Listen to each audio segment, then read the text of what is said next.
Cody Durden versus Jimmy Flick. We got minus 165 on the Brick Flick, and we got plus 145 on Cody Durden.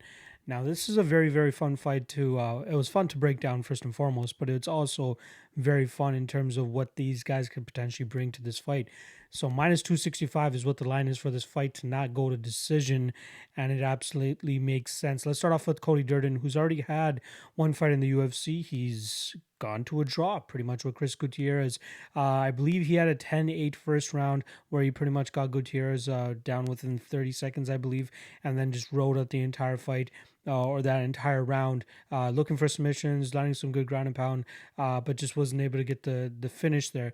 Chris Gutierrez did a good job in the last two rounds to go out there, keep this fight on the feet, albeit did get taken down in the last 45 seconds of the second round. But outside of that, he did a good job of keeping it on the feet and kind of just picking apart Cody Durden from on top. And most people expected that to happen if this fight did stay on the feet. However, I think there was a ton of value on Cody Durden at those crazy odds. I believe he was roughly around plus 230, plus 250 for that fight. Regardless, everybody's bets gets voided as this fight ends up going to a draw.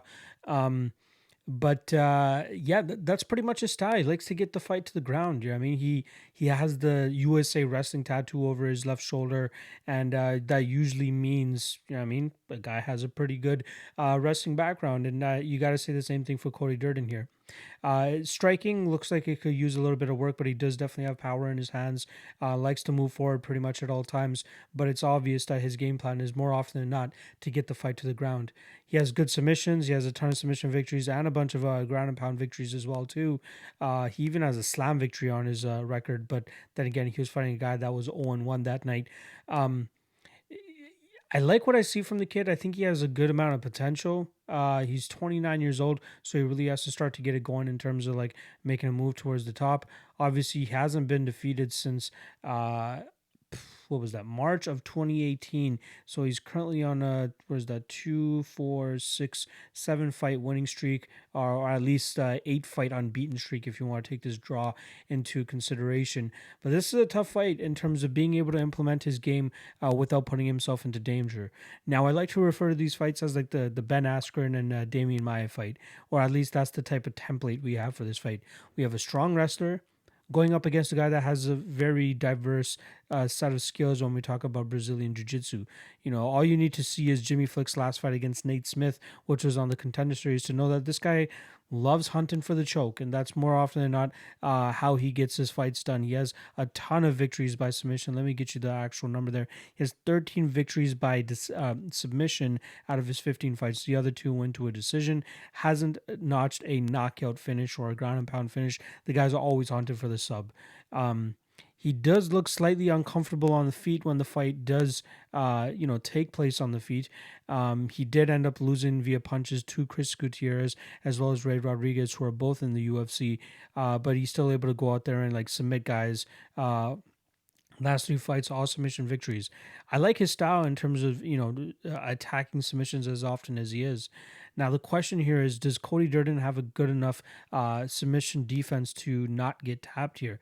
He has gotten rear naked choked by Ryan Hollis way back in 2018, but no one has really been close up until that point, or since then, I should say. I wouldn't even be entirely surprised if this fight ends up taking place on the feet for the most part. And I feel like I would have to trust Durden a little bit more on the feet. But I don't know. I don't know what it is about Flick. Like, he has this way of always initiating the grappling exchanges, whether it's one way or another. This is a very tough fight. I'm definitely going to be passing it.